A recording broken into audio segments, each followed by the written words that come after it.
Bien, ya estamos en nuestra sección Café Piteado y me acompañan esta vez el cineasta Miguel Barreda y el escritor, profesor universitario, amigos ambos, Jesús Martínez. Hablando del regreso, vamos a hablar de eso precisamente con ellos. Ellos son dos arequipeños que han salido fuera del país y han vuelto después de varios años. No sé si porque les dé mucha nostalgia de Arequipa. Miguel, cuéntanos, ¿tú cuánto tiempo has estado fuera y por qué volviste? Bueno, Mabel, ante todo, muchísimas gracias por la invitación. Siempre es grato conversar con los amigos. Yo viví 20 años en Alemania, 3 años en una ciudad que se llama Münster y 17 años en Berlín, antes de la caída del muro y después de la caída del muro. Me fui a estudiar, yo quería estudiar filología germana.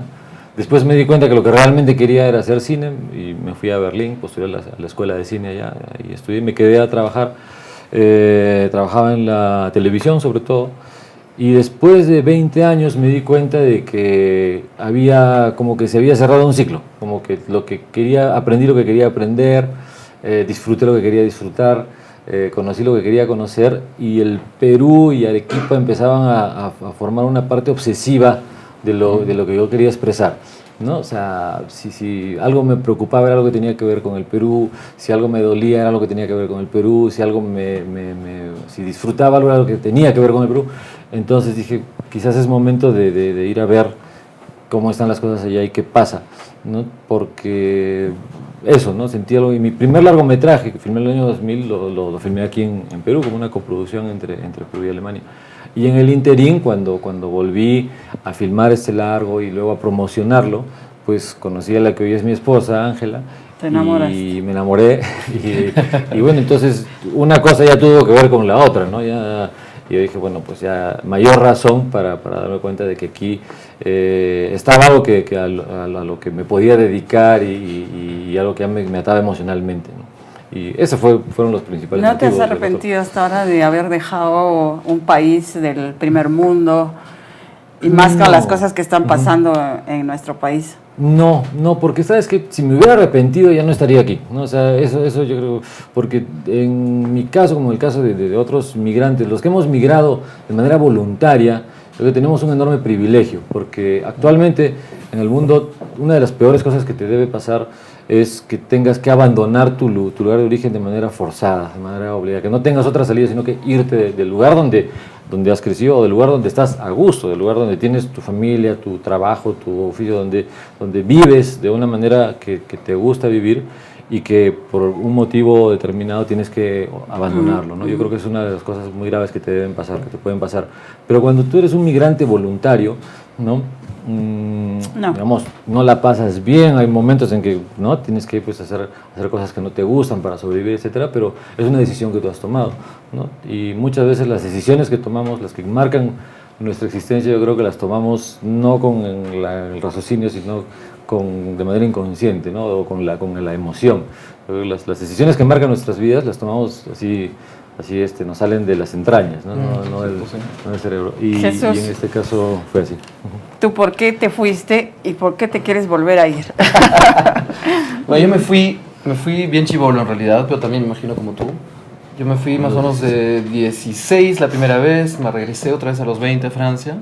O sea, a los 16 me fui en el marco de un intercambio en el colegio y a los 20 me fui. ¿Cuánto tiempo? Y me quedé casi 17 años. Me fui primero a estudiar en una ciudad que se llama Rennes, que está en el oeste de Francia, y estudié la licenciatura y la maestría. Y luego me fui a París, donde comencé el doctorado, y en fin, me quedé también enamorado, desenamorado, y etcétera, etcétera, durante 13 años más. En fin, y bueno, un poco como lo que decía Miguel, en realidad, claro, es un éxodo voluntario, y eso cambia radicalmente la experiencia de la migración, del vivir afuera, ¿no? Me fui porque sentí que habían un montón de ventanas que en Europa o en Francia en todo caso se me podían abrir, que las fui descubriendo, en realidad no sabía qué ventanas iban a abrir, pero tenía esa intuición, no me equivoqué sin duda.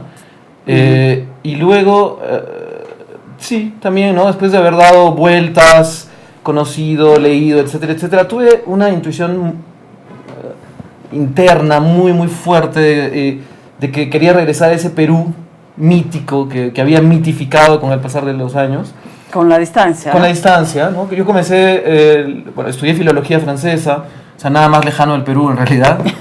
Y en la maestría, Alonso Ruiz Rosas me convenció de que trabajara sobre Moro, sobre César Moro. Y comencé a trabajar sobre el bilingüismo en César Moro. Y esa fue una manera de acercarme a Moro, pero también de acercarme a mí, ¿no? Que estaba viviendo en ese espacio, como dicen los franceses, que es tener el culo entre dos sillas, ¿no? Ya estaba claro. afrancesado, pero al mismo tiempo no dejaba de añorar y mitificar ese Perú.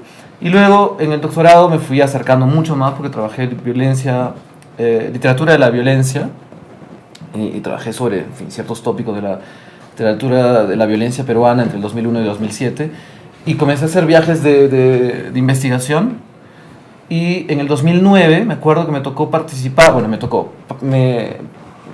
participé en un congreso sobre literatura, género y violencia en el Perú que se dio en Ayacucho, donde conocí a mucha gente que trabaja el tema de memoria y fue una manera de decirme, ese contexto me hizo ver que para poder estudiar al Perú esos viajecillos no eran suficientes, ¿no? Tenía que venir a instalarme aquí.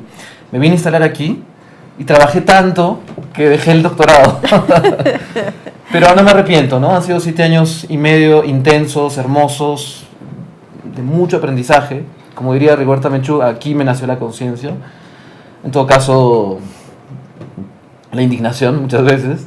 ¿Y por qué me regreso? También por intuición. No me he hartado del Perú, nunca creo que me harte del Perú. Hay cosas que evidentemente, como cualquiera, como lo he dicho, me indignan. Renegamos Sí, pero me voy por también una cuestión de nomadismo ya atávico, no sé, ya es algo que es parte de mis genes. Creo que tenía una bisabuela que se la pasaba viajando y eso sigo. Bueno, y ya que estamos en el mes de Arequipa, ¿qué cosa es lo que cuando estaban fuera extrañaban más de Arequipa realmente? O sea, algo que les hacía pensar a veces, ¿no? ¿Por qué no estoy ahí? Debería estar ahí. A mí la vitamina D.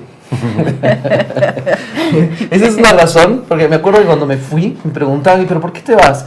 Yo trataba de encontrar una razón, porque no era una razón concreta. Me estaba yendo de Francia, estaba yendo al Perú, pero ¿qué me empujaba? Y una de las razones que me empujaba era el clima, yo no podía más de la lluvia. Y es verdad que la vitamina D, el sol, etcétera, etcétera, es algo importante, ¿no? Que está en muchas canciones. Sí, claro. Y la luz. La luz. Yo echaba falta mucho la luz. La luz trabajas con la luz de las 3 a las 5 de la tarde de Arequipa, ¿no? Esa que sale es verdad, cuando llegas al colegio. Claro. Esa que salen las acuarelas y que es el momento más, ese momento prístino, ese momento muy bello, ¿no? Eso por la latitud. Yo vivía en Berlín también, pues bastante lejos de la línea ecuatorial, con un clima muy extremo, con veranos muy calurosos, inviernos muy fríos y muy largos, ¿no? Y eso, ¿no? O sea, nos faltaba el estímulo de la melatonina ¿no? Y la vitamina D, la vitamina O también de la olla, pues, ¿no? De la olla, claro. Ajá, la comida. Pero mira, yo no soy un individuo tan nostálgico, diría así. Bueno, sí tengo nostalgia, digo, de ciertos momentos, de ciertas personas, de ciertos lugares que he visitado. De un chupe de camarones, ¿no tenía nostalgia? Un chupe de camarones me provoca nostalgia, ¿no? Como tal, ¿no? Como el momento de comértelo, ¿no? Pero o sea, volver nostalgia de un terruño no la siento, así no la entiendo de esa manera, pero sí de ciertos momentos que se vivieron. Y esto de los amigos, de las charlas, de la picantería, del café, del tepiteado, en fin, eso, sí, ¿no? Bueno, es algo que es muy propio de nuestros países, digamos, sí. ¿no? Sí, pero también los peruanos y los latinoamericanos en general buscan, cuando están fuera, vivir en medio de las colonias de sus respectivos países y a veces, no sé, ¿cuál ha sido la experiencia de o ustedes? entre latinoamericanos, sí, pero... A mí me gustó mucho, por ejemplo, cuando me regresé, me fui de Rennes a París. En Rennes vivía en un ambiente franco-francés, donde la verdad no tenía casi amigos latinos. Y entonces cuando llegué a París comencé a conectarme con todo un grupo de chilenos, muchos exiliados, gente que la había pasado bien difícil. Y comencé a entender una América Latina que quizás no conocía realmente. Yo me había ido de mi burbuja a instalarme quizás en otra especie de burbuja, entre comillas. Y entonces, para mí eso fue un primer momento bien importante. Y evidentemente, claro, esa especie de espíritu colectivo de los latinoamericanos, ¿no? Que siempre es, vamos a hacer algo juntos y, bueno, con las ventajas y las desventajas que eso implica, ¿no? De que todos llegamos tarde, que no sé. Bueno, en fin, todo ese espíritu latinoamericano sí me hacía falta también, sí, en cierta manera sí. Y que lo vuelves a encontrar aquí, evidentemente, lo reactivas, etcétera. Y en Alemania, que es, digamos, tan diferente, una sociedad tan diferente, ¿no? No, claro, pero yo al principio cuando llegué a Alemania, yo tenía 17 años, había salido del colegio, y la verdad es que evitaba el contacto con los latinos y los peruanos, porque quería perfeccionar el alemán. Claro, ¿no? Entonces, no, bueno, el grupo de latinoamericanos que estaban en la ciudad donde yo estudiaba, pues me daban la sensación de ser totalmente sobreactuados, ¿no? O sea, eran peruanos que, claro, que en el Perú jamás habrían bailado un guay, ¿no? Y o sea, y eran embajadores de la cultura que construían la identidad. Claro, ¿no? O sea, o eran bricheros, o sea, elevados a la potencia, ¿no? Estaban en Alemania, pues. Claro, y se exponían así como especímenes exóticos, ¿no? Entonces, y no te la creías, tú te das cuenta, pero no te la creías, ¿no? Entonces yo prefería evitar el contagio y me junté, tenía uno de mis mejores patas en esa época, era un iraquí, ¿no? Que había tenido que salir del país por la guerra y tal y cual, ¿no? Después tenía amigos griegos, no sé, alemanes obviamente, ¿no? Y poco a poco, pero porque se dio, o sea, otra de mis grandes amigas, una chica colombiana, ¿no? O una chica argentina, ¿no? Y ahí empezaste pero no nos hicimos amigos porque éramos latinoamericanos, sino porque se dio y nos hicimos amigos, por la misma razón que se hace amigo, que son cosas que, ¿no? Alguien te cae bien, y eso ya en el devenir de los años, y después en Berlín, donde sí había una colonia latinoamericana, entre comillas, más organizada y que pues sí hacían actividades culturales, ¿no? Ya me fui reconciliando un poco, ¿no? con mi latinidad. Es difícil escapar a ser exótico, ¿eh? Sí, pero inevitablemente siempre me perseguía mi peruanidad, digamos, por más bien que hablar el francés, etcétera, siempre terminaba yo también explotando ese lado exótico que me servía, ¿no? Ser peruano era como raro. Ajá. Sí, de todas formas, a lo que yo siempre le tenía cierta... Pero no andaban con su chullo. Claro, yo le tenía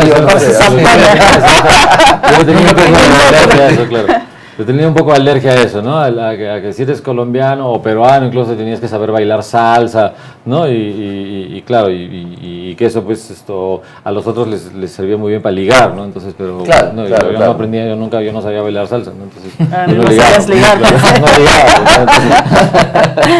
Bueno, muy bien. Vamos a hacer una pequeña pausa, pero ahora vamos a hablar de la parte, pues, que no es tan bonita en Arequipa, ¿no? Hacemos una pausa.